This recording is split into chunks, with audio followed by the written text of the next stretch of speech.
find some hobbies and things that you can do over a lifetime, but start them now.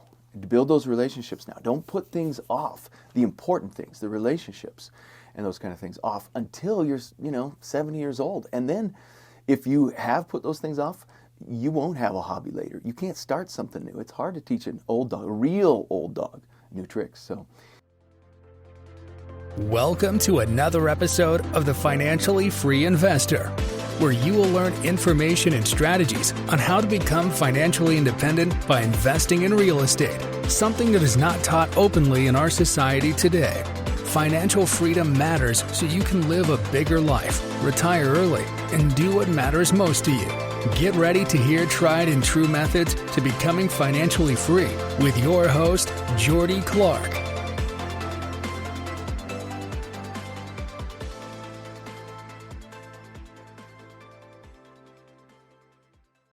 All right, everyone. Welcome into another episode of the Financially Free Investor podcast. I have an awesome guest. He's one of my mentors. He's one that really got me into investing in real estate, Mr. Doug Larson. hey, how you doing, Jordy? Dude, I'm excited for this. Doug, I kind of know a little bit of your story and behind the scenes, and we've spent hours and hours talking over the last decade, maybe even longer. Why don't you just kind of tell people briefly, maybe the 10-minute version of the last 30-ish years of your life and career? And like you said, I mean, we've been friends for 10 years, probably more.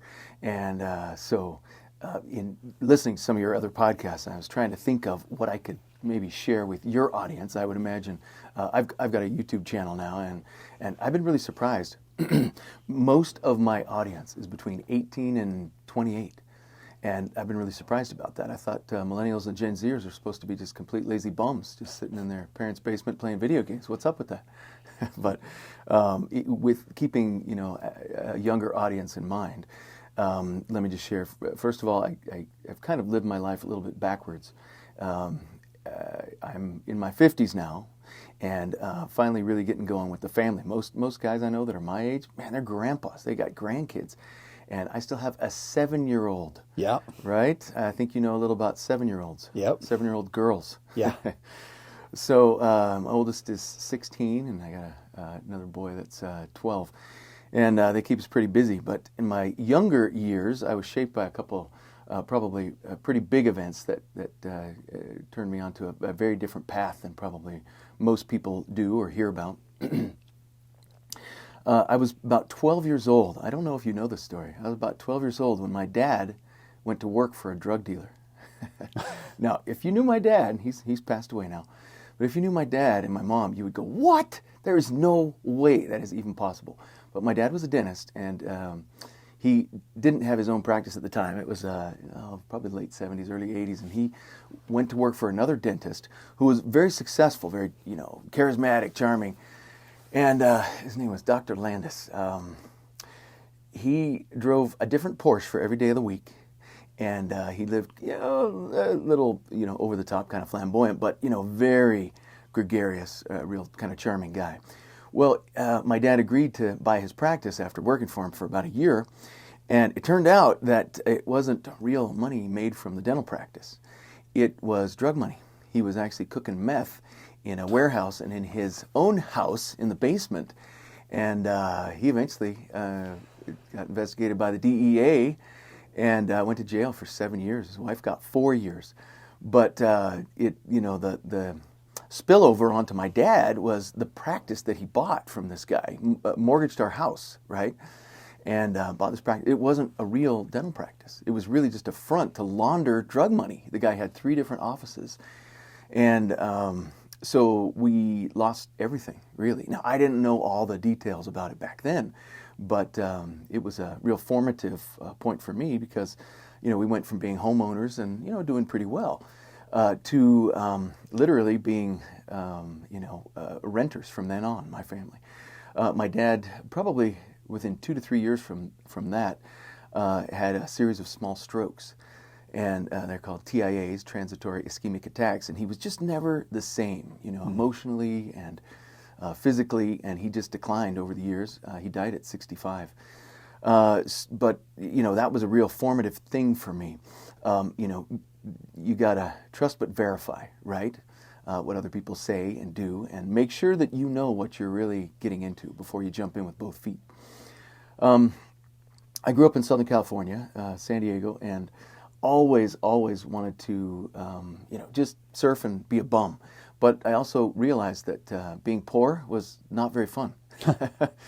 I went to school in Hawaii and absolutely loved it over there.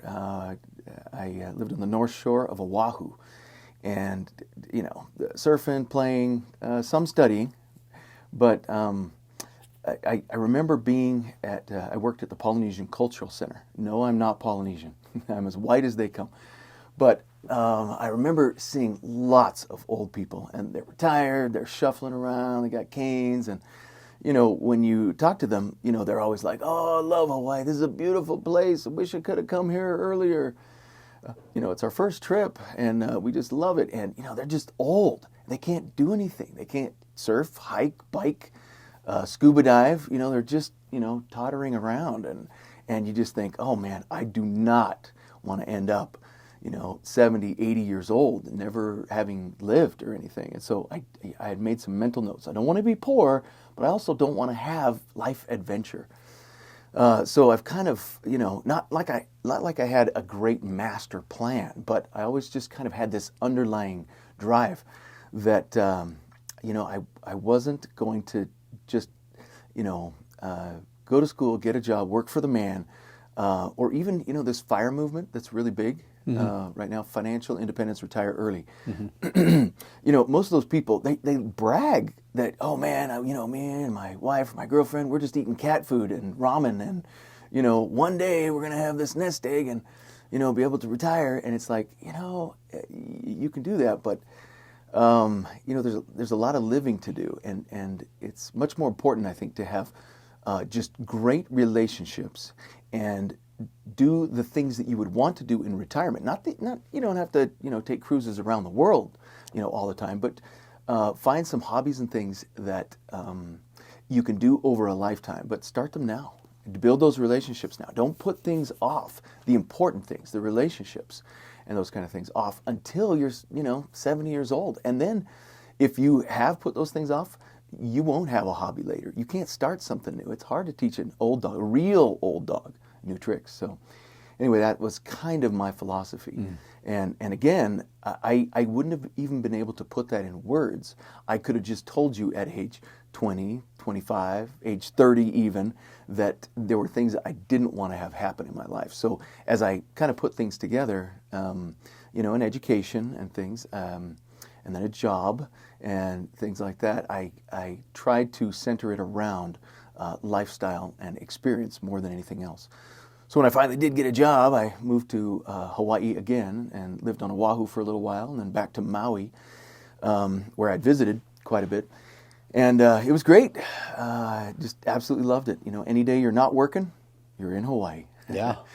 And I lived on Maui for 5 years. When I was in college, I had heard about real estate investing through an TV infomercial. Carlton Sheets, no money down.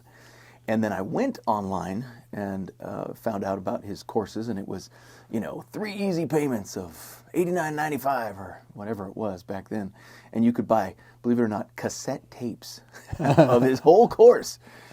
And I listened to it, but I was still in college. I wasn't really in a position to do anything with it, but it just intrigued me. The thing that seemed crazy was he was somewhere in the South doing this, and it was buying real estate, buying rental houses for $40,000, $50,000. I'm like, where does that happen? I'm from San Diego. And if you add a zero, maybe. But I just thought, that's something that I could probably do. So I bought my first house in Southern California when I was just barely out of college. And then when I moved back to Hawaii, I thought, I got to do this. I got to jump in here. And everybody said, "Oh, it's too expensive. You can't buy here. Nobody can afford housing here." And I thought, there's got to be a way. And so that's when I discovered house hacking, before it was even a term. Mm-hmm. But, you buy a house and you rent out a part of the house to other people. And I had several functional duplexes and triplexes on Maui that just totally worked. I mean, they paid for most of my bills, and I was able to afford, 2 or 3 properties at a time. I bought 5 total properties when I was living on Maui, when everybody around me said, nobody can buy houses here. But, you just make it work. Yeah. So anyway, that's how I got into real estate. And by the time I left Maui in 2004 and found and married Lisa, my wife, I left my day job behind, and I haven't had a day job in, over 18 years. Yeah. Yeah. Which is, I just want to say real quick and give you a plug, which that's why you named your YouTube channel Retire Early and Retire Often. Retire early and often. And often, yep. So, yeah, no, that's awesome. So, real quick, I want to talk about those deals because I still hear it today. Like you said, Utah is pretty expensive. I've got some friends in Arizona, and they kind of bemoan the same thing, like, oh, it's so expensive here. But how did you find, what did you look for? House hacking, obviously you split up some portion of the house in some way and lived in one half and lived in, rented the other out. So can you explain that a little bit? Well, Hawaii and certainly California and other expensive places, there's a lot of homes that are kind of set up that way. Even in Utah, there's a lot of homes that are set up with, a mother-in-law basement apartment or a detached ADU, accessory dwelling unit, or, some kind of thing. Now, if you were going to go out today and try to find those, you can put in the search term mother-in-law or ADU or apartment, right, when you're looking at houses. And it's amazing what you can find. There's a lot of things out there. Nobody will ever say, this is a functional duplex, please buy me. Yeah. But we've been friends for a long time, and we've both kind of done this. Whether you're living in it or you're looking at something that has some flexibility in the floor plan. I know you talked to me about something that you purchased recently. Did you close on that deal that has a basement entrance? That brand new house? No. Haven't closed yet? I didn't close on it because it wasn't what I was told it was. Oh, okay. So yeah, and that's awesome. That you need to know that you've got a flexibility. You always got your plan A, plan B, plan C, and it's crucial to always have that. Anyway, but you can find things that will function as a duplex, and it usually does not violate any codes or ordinances in the area, so long as you do it right. Mm-hmm. I know in Hawaii. They had some funny laws on the books that said that you could not have more than one stove, one range in a house. But I tell you what, there's a lot of homes out there that have a whole bunch of hot plates and toaster ovens and microwaves, right? Yeah, wink, wink. Yep. They're functional fourplexes in a lot of these houses. If you've got a house, even now, in Hawaii or Southern California or here in the Salt Lake area, and it's got 4 bedrooms. I'm telling you what, as a landlord, you have to be very specific about who your tenants are because you could have 3 or 4 families in there and not even know it. Yep. And people need that. They need housing, and they need something that's affordable. Recently, I had a couple of houses that went vacant, and I had some folks come, and the first question was, so how many people can live here? Yeah. It can be a big red flag, but if you know that going in, I'd rather have people honest with me Sure. than surprise me later. So I'm pretty clear on what my expectations are. And if it's going to be 2 families or 3 families, I need to know exactly who is in my property and run the proper background checks. But you asked about how do you find those kinds of things? Yeah, you just find maybe a bigger house or a townhome than you were looking for. I've got one nephew right now who's looking at doing some house hacking, and I've been trying to coach him. I said, if you can find a townhome that's at least 3 bedrooms and it's got 2.5 bathrooms, that can be a golden opportunity. You live in 1 bedroom, you rent out the other 2, and make sure that everybody's got some place to use a bathroom and get ready in the mornings. And you can have somebody else paying your property off for you. Yep. It's just gold. So many opportunities, no matter where you live. A funny story, I was buying a TV for an ADU that I've got in Southern California just a couple months ago. And I wanted a nice flat screen. I just didn't want to pay full price, I'll be honest. I was on Facebook Marketplace. And I found somebody who was selling one, within a mile of this little casita that I've got. And I thought, oh, that's perfect. A couple $100 for this big, 60-inch screen TV. That's going to be cool. Went, talked to the guy, bought his TV, and he was moving out of this little apartment. And it was an ordinary house, maybe half mile from the beach. And I'm like, interesting to find you here way in the back. This house must be split up into a couple different units. Oh, yeah, 5 different people live here, he said. And I thought, oh, that's interesting. And I said, if you don't mind me asking, what was the rent? Because he was moving out. And he goes, it was $2,000 a month. He had a bedroom in this house. Oh my $2,000. And so you wonder, how do people make it work as landlords in, sunny San Diego? Well, that's how. You buy a 4-bedroom house, you chop it up into a 4-plex. And, he did not have a proper kitchen. It was literally just, a hot plate and a little fridge and a microwave, and $2,000 a month. Wow. Yeah. And he probably paid that because he was a couple blocks from the beach. Yeah. And what's the alternative? Yeah. Right? You go to any of the apartment buildings down there, and you've got, studio apartments that are, certainly $1,850. But then by the time you pay the other fees that they always tack on, they call it a media fee or whatever kind of fee, you're easily over $2,000 a month, for even studios. So, yeah, that's how they can make it work. So, yeah, you can buy a house for, $1 million, 1.2, and it's an ordinary looking house in Southern California. Nothing special at all. But you chop it up into 4 and you rent it out. Yeah. And we're not even talking, short-term rental or anything like that can tick off the neighbors. You just, get, some different tenants in there, and suddenly it's a cash cow. Yeah. Yeah. So, cool. Let's jump back to your story real quick. You're in Maui for a few years. You got married to Lisa. But you don't own those properties in Maui anymore. No. So what happened?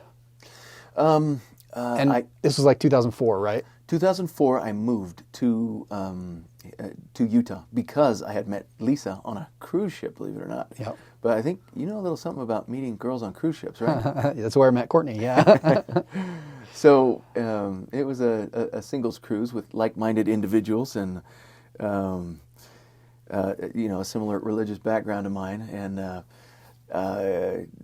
anyway, we met and dated long distance for a little while, but I just decided that maybe coming to Utah, where I did have some family. My mom had moved here, and I had a brother who lived here.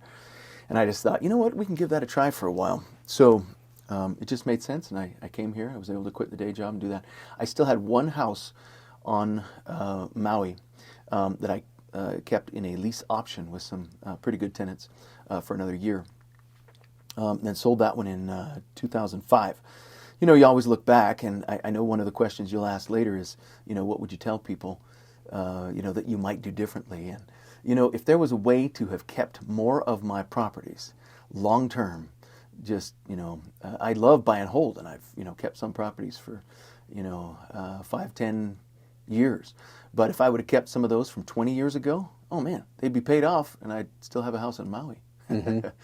But sold that one in 2005 and then devoted all of my efforts to Utah.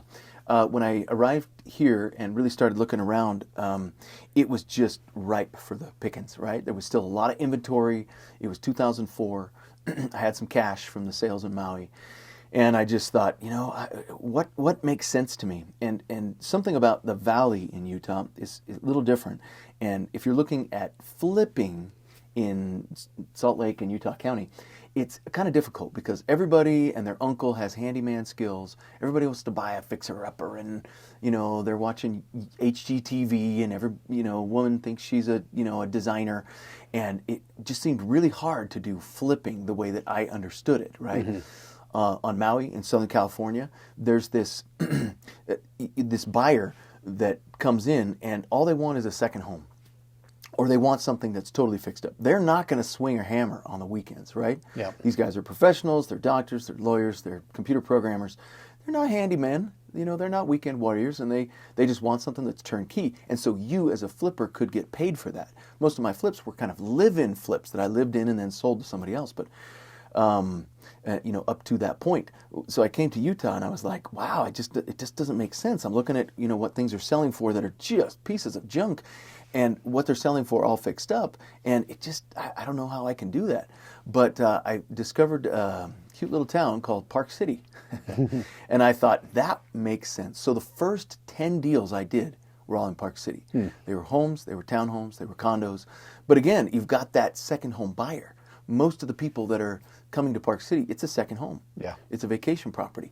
And they want turnkey. And so you can be paid to be that person that buys and fixes it up and flips it to that person that's just like, hey, I want a beautiful property that I can come and visit, and I don't want, repairs. So that was like the next 10 deals. And that made my wife so nervous, right?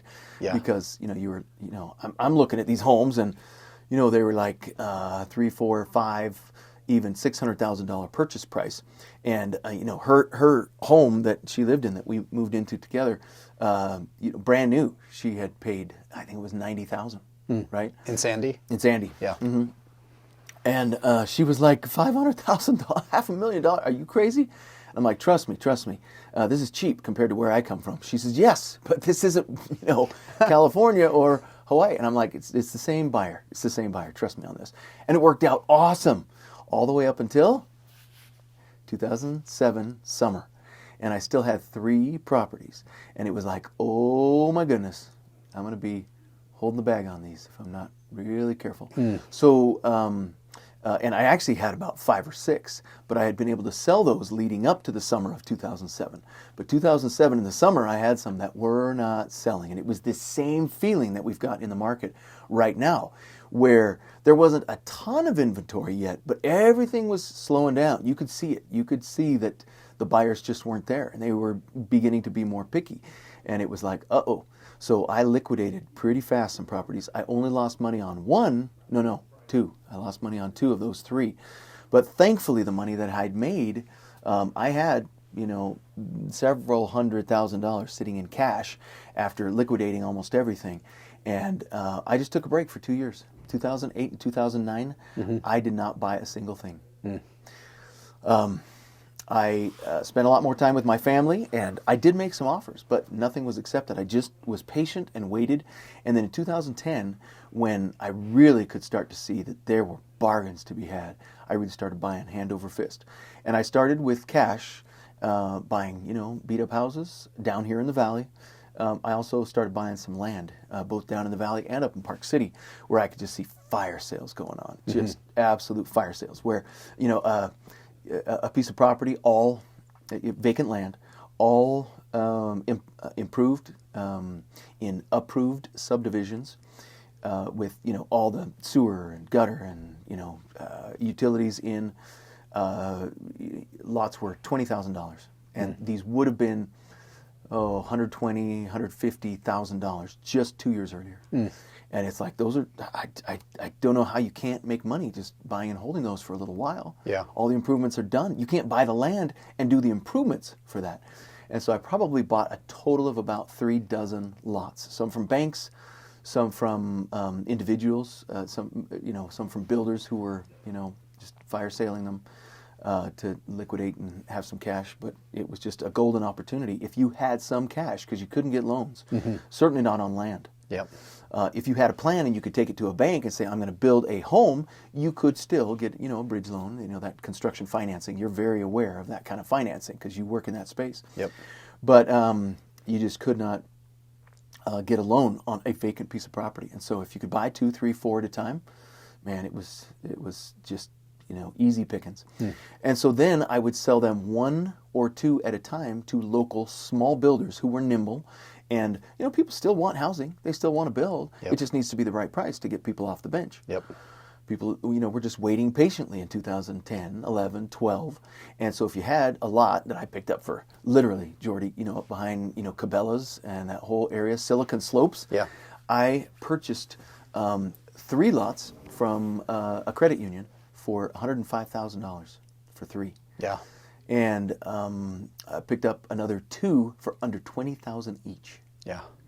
And then I had relationships with some builders, and they would agree to buy those from me, at closing when everything needed to happen, for about double what I paid or triple what I paid. And so I made money, they got paid, and they didn't have to come out of pocket as the builder, right? They could just kind of tie it up, and it was just a win-win for everybody. Yeah. So I did that for a while, and I like to say that I love dirt because dirt is clean and easy. You're not fixing up stinky houses and stuff, and it was easy. But that opportunity came and went, and pretty soon there were no more just basement bargain prices on things like that. Mm-hmm. And then I had to go kind of back to work again, doing some flips and buying, holding things and fixing up some things. I've never had a single employee. Yeah. I've only used subcontractors, and so I really try to keep my business streamlined. The big players would definitely call me mom and pop, and I'm not offended by that. My wife does most of the books, and we've got an accountant, a really good accountant.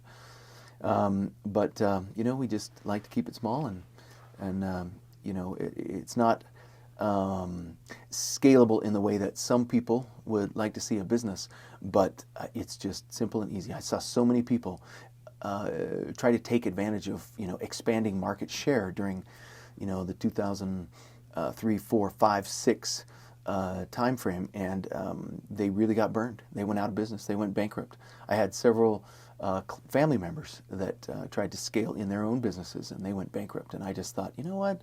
I'm just going to always keep it manageable, so that I'm just not hanging my neck too far out there. So yeah, that's kind of been the model. And we didn't grow huge, but basically over the space of 18 years living in Utah, we were able to build a pretty nice nest egg. I always dreamed that if I could have maybe a net worth around $2 million and 8 or 10 rental properties paid for free and clear, $10,000 a month or so spendable income, that I'd just be set. And really, about a year and a half ago, we about doubled that milestone. And then at some point you just kind of have to ask yourself, okay, how much is enough? And so me, I'm kind of older and grumpier now, and it's got to be something really that enhances my lifestyle to kind of get me off the bench. Yeah. I'm restless. I can't just sit around and do nothing. Yep. But I also am not just out there just hustling like some of the younger guys that are just like, yeah, I'll buy it. Yeah. That's just not me. Yeah. Well, I think the cool thing in just hearing your story kind of all together, because I've known most of this, but just seeing the highlight, and obviously it's just your story. You've had highs and lows throughout all of that. 2008.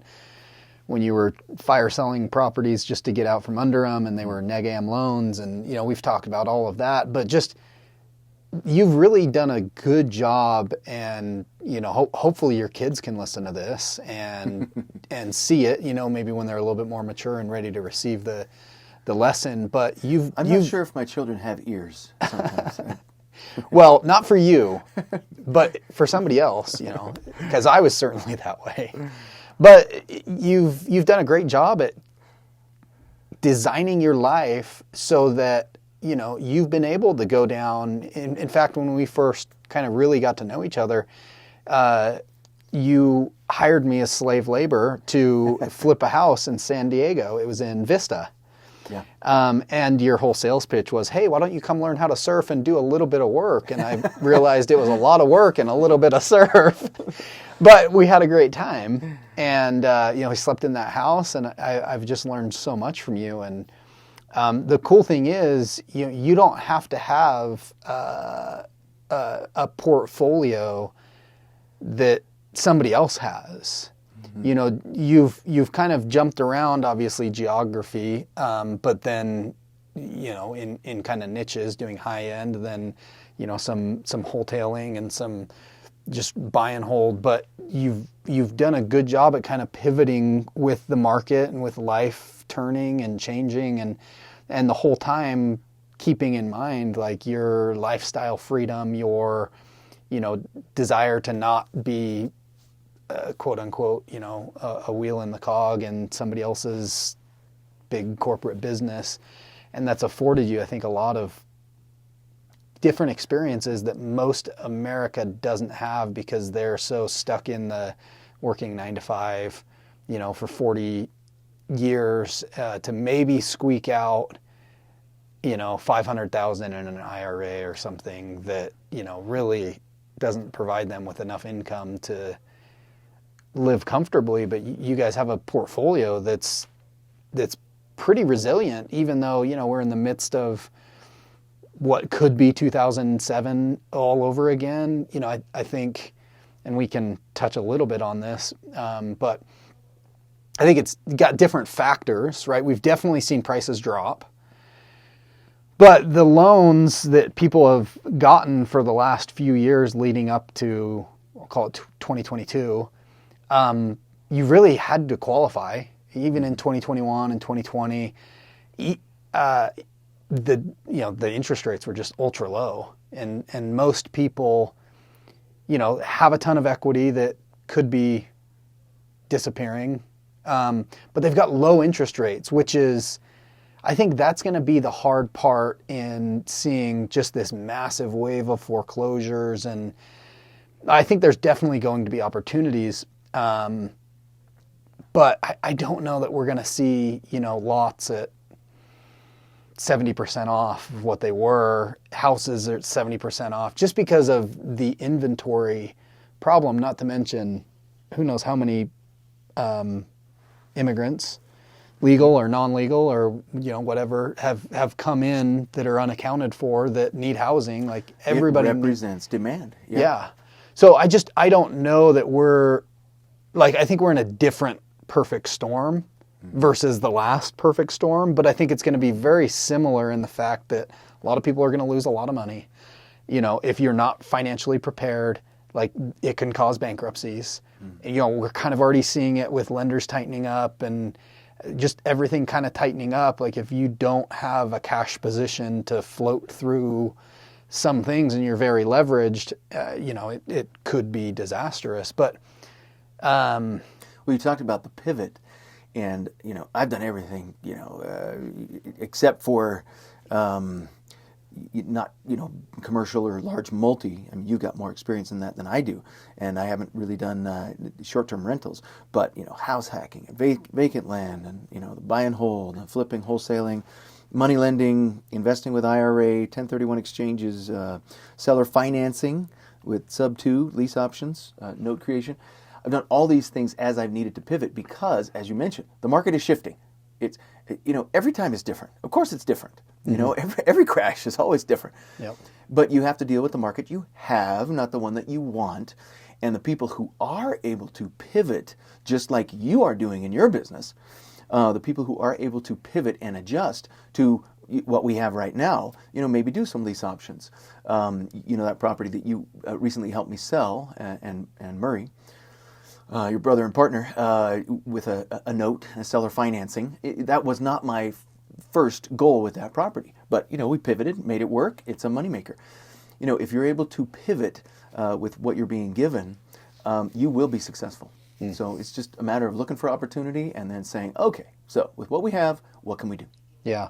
And I think that's just gold right there. Like people should rewind and listen to that because that's played out in your life as is evidenced by your story, right? But it also is playing out today. Like I've had a few conversations in the last few weeks with people where they're like, no, I'm going to wait for prices to drop further. And my conversation with them is essentially, well, how do you know prices are going to keep dropping further? Because we don't know what's going to happen in the future. I mean, we really don't. For all we know, we could be, tomorrow's the start of World War III or something crazy, right? Like some balloon flies over. That could never happen. You just never know. UFOs could never happen. But now is a way less dangerous time to invest than a year ago, because we know where the peak was, and we knew that 6 months ago because we just base prices off of historical data, right? And that's when really the prices started shifting, when interest rates doubled in 90 days. That's when we started seeing a drastic pullback with buyers. That's when we started seeing all of this. So really now is the best time to get in. we may not be at the bottom, but you don't know how long the window is going to be open for opportunities where sellers are willing to, negotiate. And right now we're in a buyer's market. Even though inventory is still low, I think we're in a buyer's market. And so it's a buyer's market because the sellers who really want to and need to sell have been, hit upside the head just a little bit. And so there are some opportunities. Yeah, people who are waiting for the whole market to crash, I think are going to be disappointed. But are there going to be some, opportunities here and there that you can pick off under the radar? Absolutely. Little outliers that, somebody was just really motivated, or a foreclosure here and there. It's not going to be mass foreclosures, I don't think either. But are there going to be some distressed properties here and there? Absolutely. Absolutely. And it's just going around and looking for those deals. And I wouldn't even call it needle in a haystack because I don't think it's that rare. It's just you have to have your eyes open and be, continually underwriting deals. Yeah. Do you think someone can do it when they're working a full-time job? Absolutely. I did. You did. Absolutely. Absolutely. I think that there's something about people who get stuff done that they're just able to always do one more thing, right? If you need something done, ask somebody who's busy because they just find a way. It's the people who are, always pessimistic, right? Always negative nillies. They never seem to get anything done. They might even have a YouTube channel that's all about how the world is ending and things are terrible and you just got to wait. But those are not the people who are buying and holding real estate and getting rich long term. That's right. They're only as good as their next, a crazy, on fire, the world is crashing video that's going to get them eyeballs and maybe a couple bucks off of YouTube, right? But it's not a passive long-term income stream. The people who are really the movers and shakers are the people who are, their underlying base case is always a level of optimism. Yeah. Tomorrow's a new day and I can do things. And maybe I had a, difficult time now, or maybe I, placed some bets that didn't work out. But you know what? Tomorrow's a new day and there's going to be something good. Yeah. So real quick, we got a few minutes left. What's your view on debt? When I was younger, it was like maximize the debt. Your equity and your dollar bills, they are employees. And if they're not working for you, then fire them. No, find something for them to do, right? Yep. Your time is kind of like that as well. And there's great ways to leverage that. Now, when I was younger, I took more risks. I got, 3 kids and responsibilities and things, and a wife who isn't quite as into risk as I am. And so I love having paid off houses that just cash flow awesome, right? Most of my properties are paid off. All but 2 of my rentals are paid off. And it's just nice to have that cash flow. I'm looking at buying some other things and tapping into some of that equity, but again, it's all got to make sense. I like debt so long as you can make more with that money than you're paying on the money. Yeah. So is there a point at time, and I ask this somewhat selfishly because I'll kind of set it up with my situation, but is there a point in time where you start looking at something and go, okay, I'm going to choose to pay this property off versus keeping the debt on it, or taking that money and putting it somewhere else? The only point in time that I would see is not so much to do with the time itself, it's just what are the other opportunities. So, and it's really all about that. I know you live your life the same way, right? Yeah. You see an opportunity, and instead of going, oh, that's a great opportunity for somebody, you're like, that is a great opportunity. How can I make that work? Yep. And then you go out and you find the money or the partners, or, wouldn't you say that most of your deals that you've done are because of networking and partnering and, finding, syndicating, finding other people when you were like, you know what, I don't know if I can take this down, but I know other people who would really like to do this with me. Yeah, that's kind of an interesting journey on my part. We've done a little bit of everything, but I've had opportunities come to me where we've had people come to us and say, hey, we don't want to invest. We see what you're doing. We want to we don't want to do any work, but we have some capital. Have some capital. And, that I was never the guy that was like, oh, I'm going to go raise, $1 billion and 10x. And like, that was never really me. But when I had people who I know, like, and trust, and they know, like, and trust me, and they came to me and said, would you consider, taking our money or partnering with us and doing this deal? For a little while, I said no, just because I was not confident in my abilities, and I didn't want to take anyone else's money. Like, I'll play with my own, but I don't want to lose somebody else's money. So, but in the same sense, I had another friend of mine who has become a mentor. He said, you're the person that some of these guys or friends need because you're honest, you're trustworthy, you know what you're doing, and you know how to take something and deal with it and pivot in the real estate space where, there's some people who have no clue and they're out raising money. So would you rather your friend place your money with you because you know how to do everything, you know what you're doing, or take that bet with some other random person, right? Well, I love that phrase. You've probably heard it. It's easier to make friends than money, but it's easier to make money with friends. Yeah. And how many times have we, partnered on some things, whether it was the money side or, collaborating, lots of collaborating ideas, and it's just worked out. I don't do that with just anybody. Yeah. There's family members that I won't do that with for good reason. But Jordy Clark, he's good for it. Yeah. And that just gets down to, like, I think the interesting part, which, like, the money really, at the end of your life, like, you're not going to wish you had an extra zero at your bank account or 2 zeros. But you're going to look back and go, I had some pretty good relationships and knowledge and time. And, like, I think that's the important thing. And everything else we do is just fun and it's a byproduct of whatever. But, I think you nailed it. The most important thing is relationships and, just having a good quality life, because we can't take the money with us when we go. Our kids are probably going to blow it all when we go. So, why not enjoy it and, definitely leave something. The Bible says a wise man leaves income for his children's children or something. I'm totally butchering the scripture, but... Must be an Old Testament quote. Yeah, it is an Old Testament quote. Proverbs or one of those. Yeah. But, it just goes like, you should, set generationally up. But in the same sense, like, if you work hard, you should enjoy it as well. And just be wise, a wise steward of what you have, I think. Absolutely. I know you're part of that GoBundance. I'm not.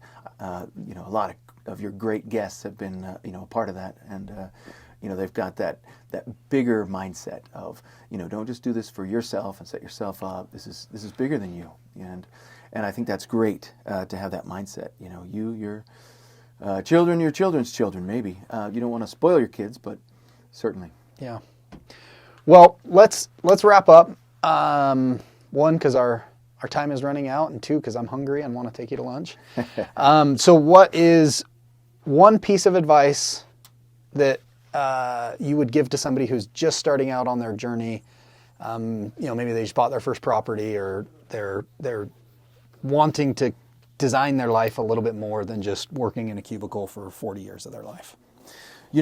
I would say that remembering that your time is one of your most important assets, and that, you don't have to be one of those day planner kind of people with the little apps that are always dinging you and too much screen time and all that kind of stuff. You just have to ask yourself, each and every day. You and I both know a great speaker, Dallin H. Oaks. He gave a great speech a while back, great talk that was good, better, best. And everything that you spend your time on, can be bad, or it can be good, or maybe better, or maybe even best. And if you're constantly just asking yourself, is this the best use of my time? Or even a really good use of my time? There's my daughter, she's 7. She wants to, color princess coloring books, right? Mm-hmm. And she'd be happy if I could just spend all afternoon doing that. Well, can I do some of that and also have a podcast in my ear? right? Can I multitask without taking time away from things? Don't try a podcast in your ear when you're having a conversation with your wife. Bad idea. But, always be aware of your time. And is it the best use? And, can you be learning? Can you be growing? Can you be networking? Can you be partnering with people that are just constantly pushing you and helping you to the next level? You are the poster child for that. You're always, always stretching yourself. In my YouTube channel, I'd love if people would, come and find me there at Retire Early and Often on YouTube. But we talk a lot about those things, about just kind of maximizing your time, your energy, your efforts right now to just, this isn't about making your life miserable so someday you can have a nice life. It's about making sure that you're doing the right things now so that you can always have a great life. And I know that's a part of GoBundance. Yeah. Yeah. Well, last question I have for you then. If you were to be able to take all the knowledge you currently have and go and start over, you're 20 years old, what would you change or do differently? Oh, gosh. I thought about that because I listened to your podcast. I forgot that was coming, though. But, if I look back, there's no point at which I was, living in Hawaii or San Diego and, surfing. And, there's no, 1 or 2 year period when I would go. I would trade that for, doing real estate earlier. But if there would have been a way to, maybe house hack just a little bit earlier than I did, hold some of those properties a little bit longer, it could have just been, it could have made my life journey just a little bit easier, I would say. Certainly, no matter what stage of life you're at, there's somebody who can help you that's right around you. Don't listen to the negative people who are just trying to keep you in your little shell. Learn from somebody who's just the next level or two up from you, and just do it. Just do it. Put down the Game Boy, or quit watching, Dancing with the Stars, or whatever it is, and go do something. Experience is the best teacher, and networking is the best coach. So good. Cool. Well, you already said it, but I wanted to direct people to your YouTube channel, Retire Early and Often. Yeah. I subscribe to it, and every once in a while, I'll see a video pop up. Actually, you're probably doing one a week now. It's about once every 2 weeks. Okay. Yeah. So I'll see it pop up, and I love your format. It's cool. You got you in the corner, and then, you've always got a graphic or something going on, and you're talking about everything, and just great perspective. So go check out Doug's YouTube channel. And yeah, thanks for coming on and spending 45 minutes telling a little bit of your story. And my pleasure, man. It's been fun. Let's go. Great time. Grab some food. Let's do it. Okay.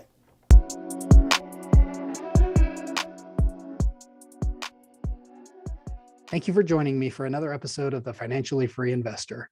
If you found value in this episode or know someone who would find value in this information, please share with them, subscribe, and send us a review.